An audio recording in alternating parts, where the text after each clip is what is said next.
Voilà, nous allons maintenant revenir, on l'a dit, il y a des capacités d'innovation.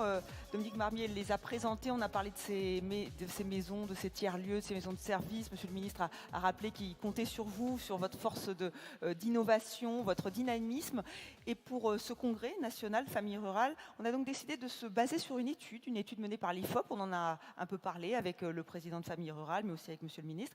Et on va la présenter, cette étude, parce qu'elle s'interroge. C'est un peu une photographie à l'instant T du ressenti des ruraux, mais pas seulement, aussi du monde urbain. Comment ils voient le monde rural, comment les ruraux voient leur monde, qu'est-ce qu'ils en attendent.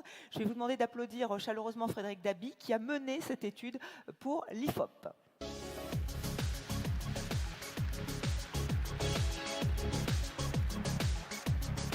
Bonjour Frédéric. Alors, on a beaucoup repris dans les médias cette étude, parce qu'elle nous apprend beaucoup de choses sur le monde rural et aussi sur les attentes des uns et des autres. Je vous laisse nous présenter cette étude que vous avez menée pour l'IFOP. Parfait, merci beaucoup. Monsieur le Président, cher Dominique, Monsieur le Ministre, Mesdames et Messieurs les élus, Mesdames et Messieurs, je suis très heureux d'être parmi vous. Effectivement, je vais vous présenter les principaux enseignements de cette vaste enquête de l'IFOP pour familles rurales réalisée dans la perspective de ce congrès. Il s'agissait, à travers un sondage quantitatif, est-ce que ça marche? Oui, de dresser un état des lieux du monde rural et des ruralités telles que perçues par les Français et spécifiquement par les ruraux eux-mêmes dans une logique de regard croisé. Quelle perception, quelle représentation associe les Français comme les ruraux à la France et à la ruralité? Dans ce cadre, comment peut-on caractériser ce sentiment d'abandon qui a été évoqué précédemment, qui est prégnant chez les ruraux et qui est à l'origine d'un pessimisme marqué? L'enquête s'est également attachée à déterminer les leviers de l'attractivité du monde rural pour les Français. Enfin, 18 mois après l'élection d'Emmanuel Macron, quel regard portent les ruraux sur l'action gouvernementale? Qui dit enquête dit protocole méthodologique, un protocole ambitieux, puisque nous avons mené non pas une enquête, mais deux enquêtes simultanées. D'abord, un échantillon de 1501 personnes représentatives de la population française rurale. Rarement on a un échantillon aussi vaste s'agissant des ruraux, mais nous ne nous sommes pas seulement arrêtés dans une logique autocentrée des ruraux qui parleraient du monde rural, mais nous avons aussi interrogé dans une logique de regard croisé un échantillon national représentatif de la population française. Et on a là le fil rouge de cette double enquête, identifier les points de convergence, mais également les décalages, les hiatus entre la perception des Français, de l'ensemble des Français, et celle des habitants des communes rurales. Alors je sais que j'ai peu de temps, mais on va regarder ensemble les principaux enseignements de cette enquête. Et d'abord, une partie introductive sur la vision et les représentations à la fois du pays et du monde rural par nos deux cibles. Alors, première question toute simple, quels atouts de la France sont-ils perçus principalement aujourd'hui? On a deux colonnes, les Français d'un côté, le grand public et cet échantillon spécifique de ruraux. Et vous le voyez, sur les atouts de la France, on observe une vision commune et partagée entre nos deux cibles, très peu de différences entre elles. Trois représentations émergent très majoritairement. L'atout patrimonial de notre pays, son patrimoine, son histoire, sa culture, également très majoritairement et beaucoup plus qu'en septembre 2016, sa position de leader dans de nombreux domaines. Et puis vous le voyez, dans un contexte de questionnement sur le modèle social français, son modèle social devance très nettement, de plus de 27 points, le modèle républicain. Donc très peu de différence. Sur la question à l'inverse des handicaps, quel est pour vous le principal handicap de la France aujourd'hui? On observe également des perceptions assez similaires entre le grand public et les ruraux. Bien sûr, dans un contexte de crise économique perçue comme sans fin, le chômage trop élevé touchant sa population est vu comme le principal handicap de notre pays, et il devance l'immigration excessive. Clairement, à travers toutes nos enquêtes, quel que soit le coin du territoire, le fait migratoire s'impose comme enjeu et est questionné comme atout ou handicap pour le pays. Un tiers cite l'affaiblissement de l'école et du système éducatif et le niveau de la dette par habitant. Vous le voyez, très peu de différence entre grand public et ruraux, sauf sur la menace que fait poser le terrorisme. L'enquête, je ne l'ai pas dit, a été menée au mois de juin et très clairement, dans cette enquête, comme dans d'autres enquêtes de l'IFOP, on a senti en milieu rural un effet attentat de Trèbes et de Carcassonne dans l'Aude qui fait que la menace terroriste, le sentiment que la France est vulnérable au terrorisme est plus fortement cité. Alors, on a vu des constats peu ou prou identiques sur la vision du pays entre l'ensemble des Français et ces 1500 ruraux. En revanche, il y a des décalages de perception très forts entre nos deux cibles au sujet du monde rural, avec une question toute simple, une question ouverte, où nous n'avons suggéré aucune réponse, quels sont les mots, les sentiments ou les idées que vous évoque le monde rural, et auprès des ruraux, très clairement, les représentations sont archi-dominées par la notion de qualité de vie. À 62%, que ce soit le calme, la tranquillité, l'absence de stress, la beauté, le cadre de vie, l'absence de pollution, la nature. Et cette dimension de qualité de vie domine très largement des éléments qui relèveraient plus de difficultés économiques et sociales. Voilà la vision des ruraux. À l'inverse, le grand public, l'ensemble des Français, avec nombre de stéréotypes, sont plutôt sur des représentations antagonistes. Quand on leur parle, on leur demande de s'exprimer spontanément sur le monde rural, très massivement, ils citent des difficultés économiques et sociales, le chômage, la pauvreté, la vie difficile, le labeur, l'abandon par les politiques, et ces représentations négatives dominent nettement, même si elle est citée à un niveau non négligeable, la notion de qualité de vie. Donc pour résumer ces deux questions, on voit, en termes de synthèse, des décalages de perception spontanée très fortes entre le grand public et les ruraux au sujet du monde rural, puisque vous le voyez, il y a 20 points d'écart sur les mots liés aux difficultés économiques et sociales, très nettement mis en avant par l'ensemble des Français. En revanche, sur la qualité de vie, on a un écart vraiment abyssal, il s'agit de Français, de 42 points sur la notion de qualité de vie, qui est principalement mis en exergue par les ruraux, à rebours des discours déclinistes. Et cette perception, ce décalage est pleinement confirmé lorsque on suggère toute une série de traits d'image, de phrases. Est-ce qui s'applique bien ou mal au monde rural? On a là également des différences très fortes. Alors un constat commun, un peu qui sonne comme un regret, l'idée que le monde rural gagnerait à être mieux connu. Et là, c'est un vrai levier, on en avait parlé avec le président, pour famille rurale. C'est cité aussi bien par le grand public que par les ruraux à plus de 85%.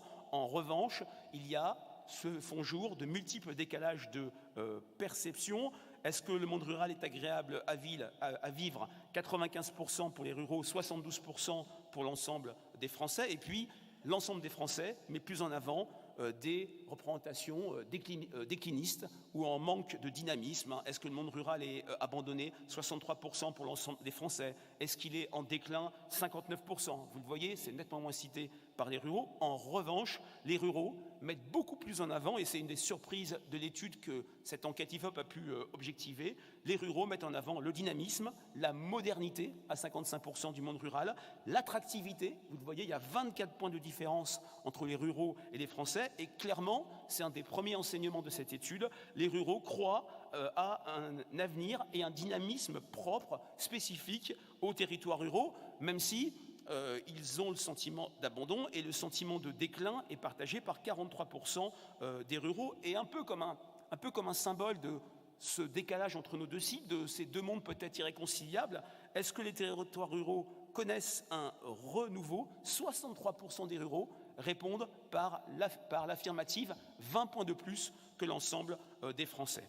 Alors, ce regard plus positif des ruraux sur leurs conditions de vie, qui est à rebours des représentations collectives déclinistes, font que, et c'est un chiffre extrêmement fort, la quasi-totalité des ruraux interrogés se disent satisfaits de vivre dans le monde rural. On le verra tout à l'heure, la part des ruraux contraints est absolument marginale, et c'est le signe de ces représentations en termes de qualité de vie, de bien-être et de dynamisme qui ont été exprimées plutôt dans cette enquête, ce qui est notable, seul 1% des ruraux interrogés se disent pas du tout satisfaits de vivre ou d'être en contact avec le monde rural.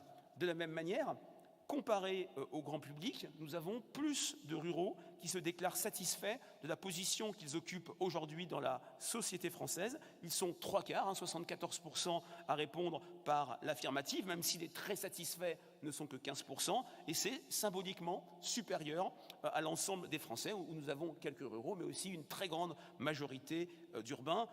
De la même manière, bien sûr, les 26% de ruraux qui ne sont pas satisfaits de leur place dans la société. C'est une minorité, mais nous ne sommes pas dans une logique électorale. 26%, c'est beaucoup de monde dans une logique d'extrapolation. Alors, bien sûr, cette satisfaction, ce bien-être dans le monde rural n'empêche pas l'expression de difficultés des ruraux, notamment sur cette question centrale du pouvoir d'achat, une question toute simple que l'IFOP pose depuis une cinquantaine d'années. Comment vous en sortez-vous avec les revenus de votre foyer? Un habitant des communes rurales sur 2 déclare s'en sortir difficilement. Alors, ce qui est intéressant au-delà de ce chiffre, c'est voir quelles catégories se déclarent plus en difficulté. Ce sont les catégories générationnelles intermédiaires, les 35-49 ans, les 50-64 ans. Ce sont bien sûr les personnes issues des catégories populaires, politiquement les sympathisants du Rassemblement national et de la France insoumise. Donc, on a, de ce point de vue-là, comparé à l'ensemble des Français, un petit peu moins de ruraux, malgré tout, 49% d'un côté, 56% de l'autre, qui estiment s'en sortir difficilement avec les revenus de leur foyer. Autre élément qui montre que la question du pouvoir d'achat est massive dans les campagnes, mais également auprès de l'ensemble du pays, un indicateur sur la capacité d'épargne à la fin du mois, une fois que toutes les dépenses contraintes ont été faites. C'est un indicateur qui permet de montrer si on appartient ou pas au moins aux classes moyennes. Vous le voyez, seuls 45% des ruraux disposent ou déclarent disposer d'une capacité d'épargne qui leur permet d'épargner à la fin du mois, moins que dans le grand public, mais l'écart est relativement ténu. Et un peu comme une conclusion de cette première partie, quand on s'interroge oui, on s'intéresse à la trajectoire des ruraux que nous avons interrogés. Est-ce que ce sont des ruraux heureux, natifs, contraints? Vous le voyez, seuls 5 ruraux sur 100, 5%, se disent contraints, se disent relégués, se disent contraints de vivre en contact dans le milieu rural et souhaitent le quitter. 5%, c'est extrêmement marginal par rapport aux 35% de ruraux natifs qui sont nés, qui ont toujours vécu en contact avec le monde rural et qui ne souhaitent pas le quitter, par rapport à ce que nous avons appelé avec nos amis de famille rurale les néo-ruraux, ceux qui sont nés en ville et qui sont venus s'installer en contact avec le monde rural et qui ne souhaitent pas quitter le monde rural.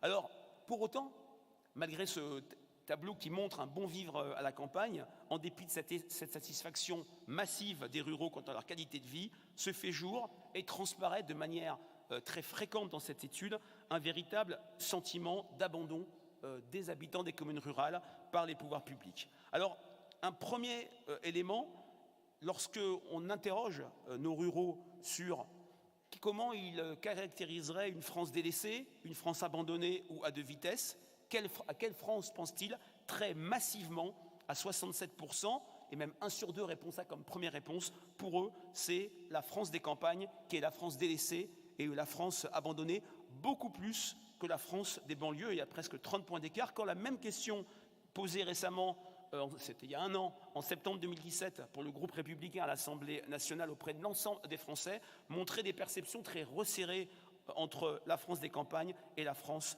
des banlieues.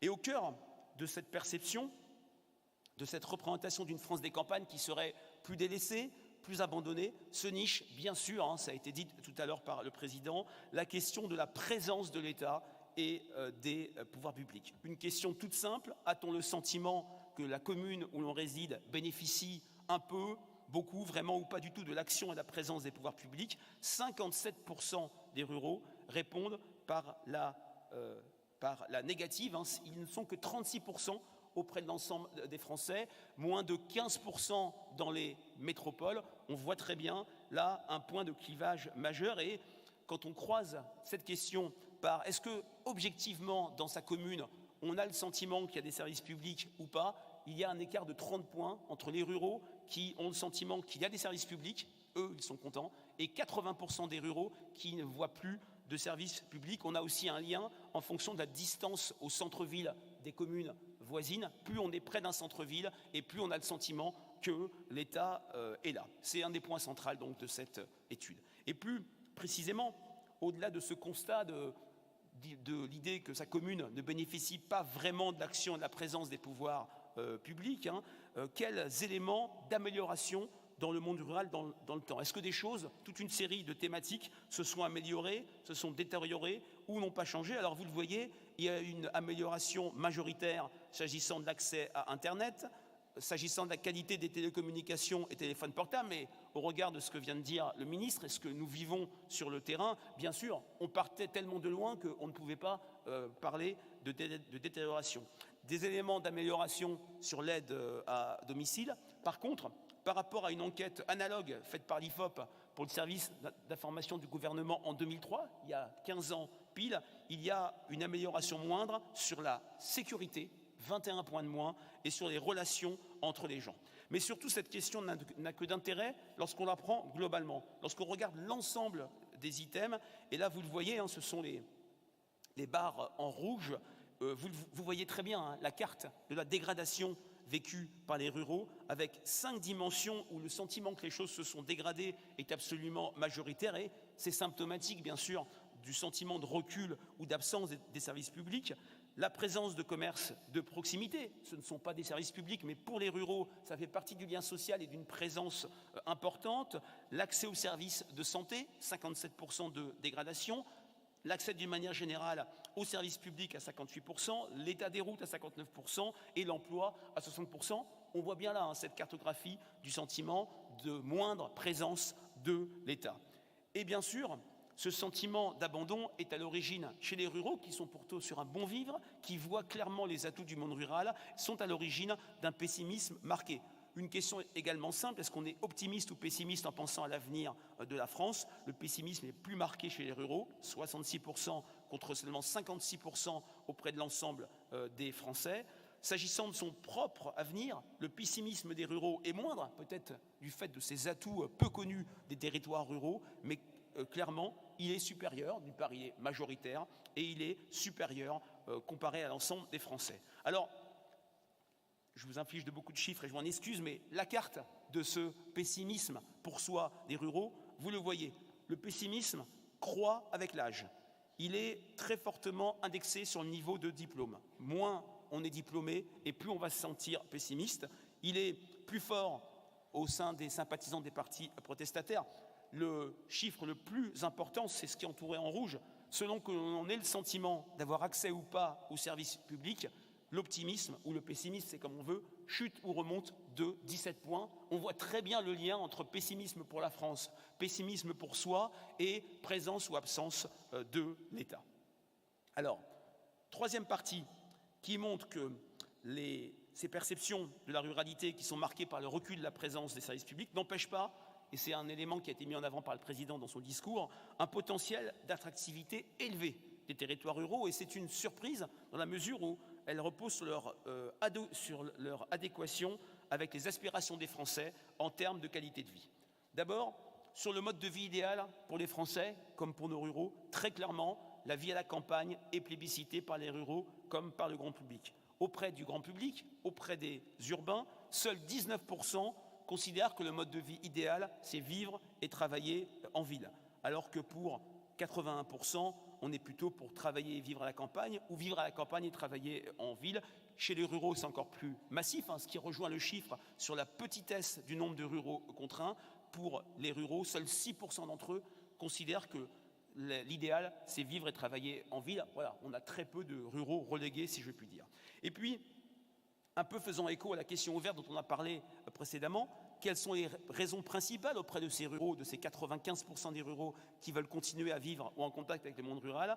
On retrouve les atouts massivement, c'est des chiffres très élevés et ça ne souffre pas de contestation, la qualité de vie, le calme, la dimension du contact avec la nature et puis les relations sociales qui sont citées à un niveau non négligeable. Et puis, ce qui est intéressant, c'est voir le bas de tableau, ce qui relève en creux les déficits, les manques précédemment évoqués, l'offre de commerce et l'offre de services publics sont bien sûr très peu cités.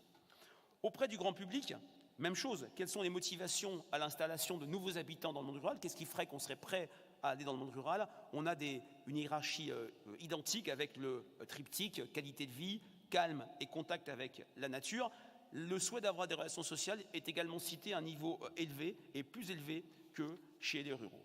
Alors, un élément qui peut paraître anecdotique, mais qui est un signe d'attractivité du monde rural, est-ce que, et c'est vrai qu'on ne se pose pas la question comme ça, est-ce que le monde rural est un lieu pour créer une entreprise? On se souvient de la célèbre phrase de Raymond Barre il y a une quarantaine d'années, chômeur, crée votre entreprise. Est-ce qu'on serait prêt à créer son entreprise en milieu rural? Clairement, l'ensemble des Français s'y montrent favorables à 60%, et c'est encore plus fort chez les ruraux à 76%.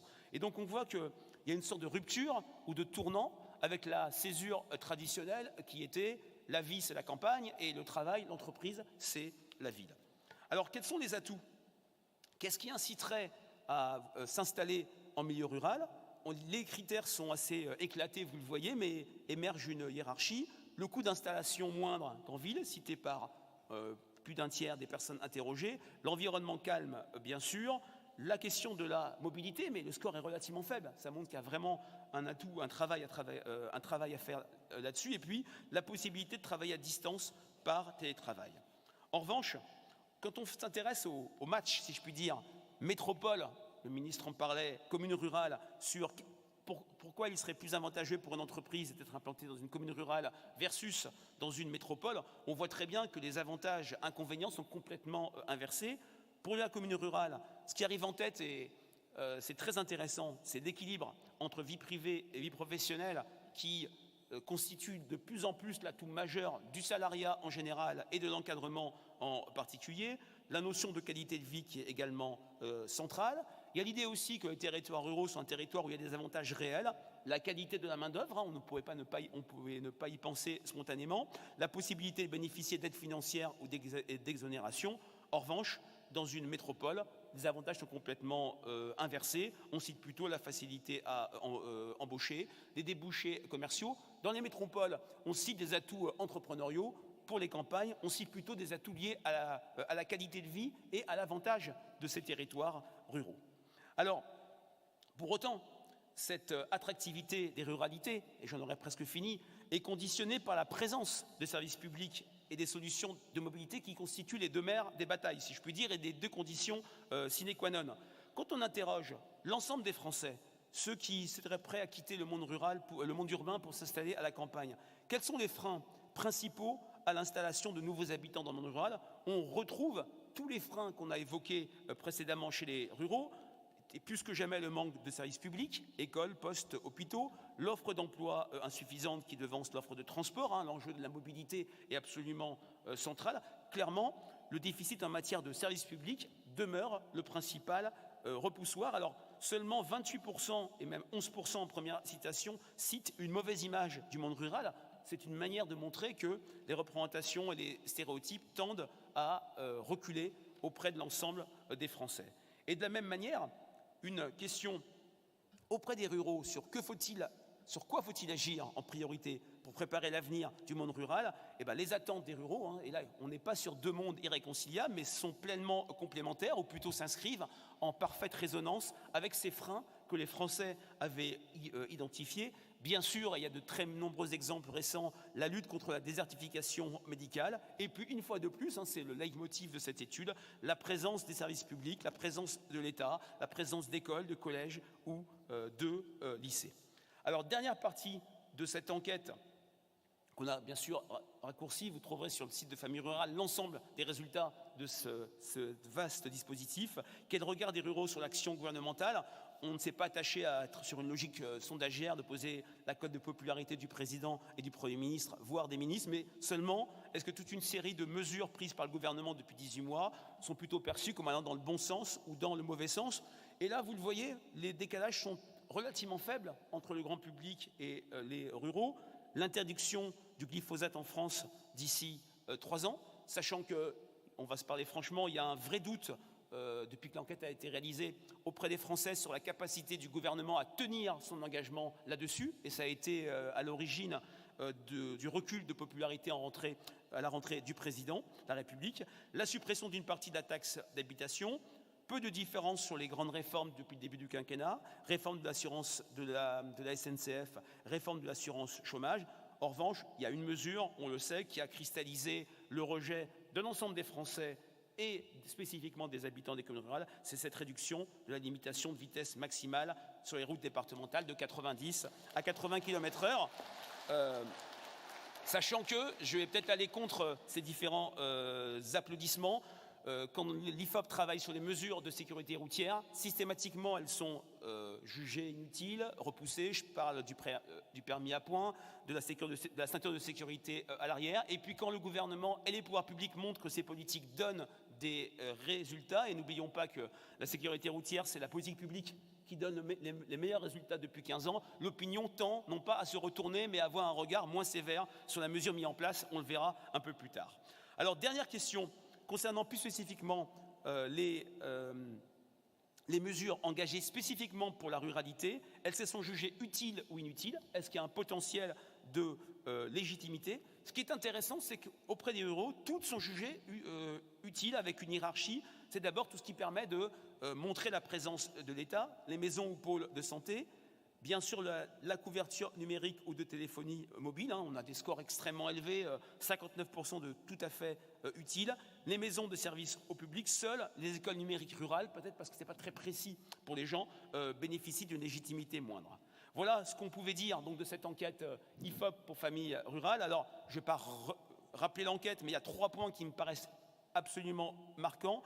D'abord, une réelle attractivité des ruralités qui transparaît dans cette enquête en rupture avec les discours déclinistes sur les campagnes.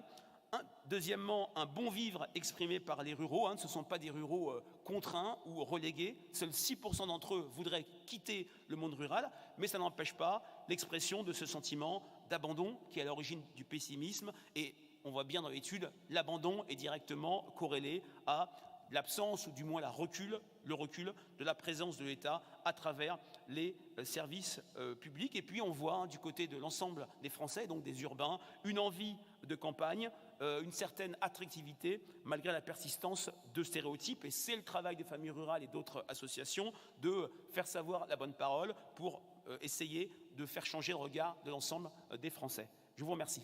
Merci Frédéric Dabi, merci. Merci pour cet état des lieux vraiment très précis. Donc vous l'avez rappelé, à 3 points importants dans cette étude qu'on peut revoir sur le site de Famille Rurale. Voilà. Donc on va utiliser cette étude pour notre table ronde qui suit. Merci encore une fois.